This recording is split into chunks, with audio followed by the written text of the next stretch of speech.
குற்றங்களை மன்னித்தவர், தம்மண்டை என்னை சேர்த்து கொண்டார். எந்தன் வழி செவ்வையாக்கி ஏற்றி நிறுத்துவார். எந்தன் வழி செவ்வையாக்கி ஏற்றி நிறுத்துவார். பின் செல்லுவே நேசருடன் என்றும் ஆனந்தமே. பின் செல்லுவே நேசருடன் என்றும் ஆனந்தமே. எந்தன் இயேசு வல்லவர் என்றும் நடத்துவார். எந்தன் இயேசு வல்லவர் என்றும் நடத்துவார். கர்த்தருடைய பரிசுத்த நாமத்திற்கு மகிமை உண்டாவதாக. ஆண்டவராக இயேசு கிறிஸ்துவினுடைய நாமத்தில் வாழ்த்துக்கள். கிருபையும் சமாதானமும் உங்களுக்கு பெருகுவதாக. அன்பானவர்களே, இந்த நாளிலேயும் நம்முடைய ஆலோசனைக்கென்று இந்த நாளினுடைய தியானமானது 1 சாமுவேல் 13ஆம் அதிகாரத்தில் 23ஆம் வசனம். நானும் உங்களுக்காக விண்ணப்பம் செய்யாது இருப்பேனே ஆகில் கர்த்தருக்கு விரோதமாய் பாவம் செய்கிறவனாய் இருப்பேன். அது எனக்கு தூரமாய் இருப்பதாக. நன்மையும் செம்மையுமான வழியை நான் உங்களுக்கு போதிப்பேன். அன்பானவர்களே,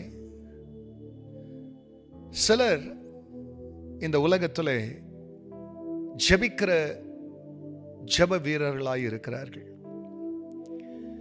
சிலர் ஜெபிக்க முயற்சிக்கிறார்கள், அவர்களாலே ஜெபிக்க முடிவதில்லை.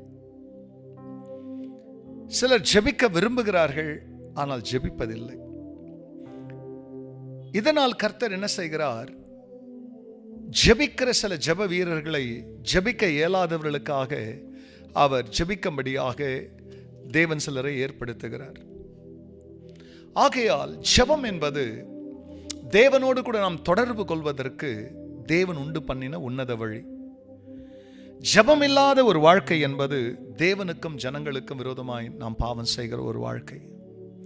தேவ சித்தமானது நித்தியத்திலிருந்து பூமியை எதிர்நோக்கி வருவதற்கு ஒருவர் ஜெபிக்க வேண்டும். ஜெபம் இல்லாதபடிக்கு கம்யூனியன், அதாவது இசைவு என்பது அற்று போகும். ஜெபம் இல்லாதபடிக்கு இந்த உலகத்தில் ஒன்றும் நடப்பதில்லை. இங்கே சாமுவேல் சொல்லுகிறார், இங்கே உங்களுக்கு நான் ஜெபிக்காமல் இருப்பேனானால்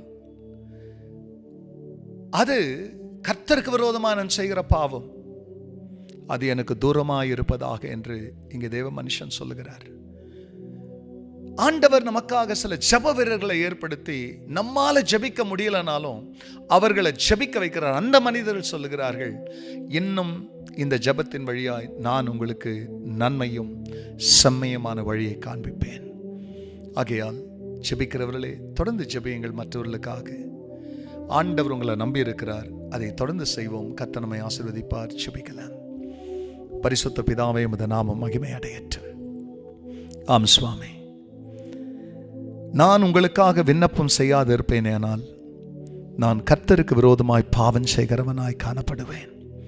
அது எனக்கு தூரமாய் இருப்பதாக என்று தேவ மனுஷன் சொன்னது போல இன்னும் நன்மையும் செம்மையுமான வழியை காண்பிப்பேன் என்று ஜெபத்தில் இருக்கிற நன்மை செம்மை ஆன வழிகள் தமது ஜனத்திற்கு வெளிப்படட்டும். இந்த நாளின் ஆசீர்வாதம் பிள்ளைகளுக்கு வந்து கிடைக்கட்டும். எல்லா மகிமையும் கர்த்தர் நேரிடும். நல்மைப்பர் இயேசு நாமத்தில் பிதாவே, ஆமென், ஆமென். எந்தன் இயேசு வல்லவர் என்றும் நடத்துவார். God bless you, church. Have a blessed day. Amen.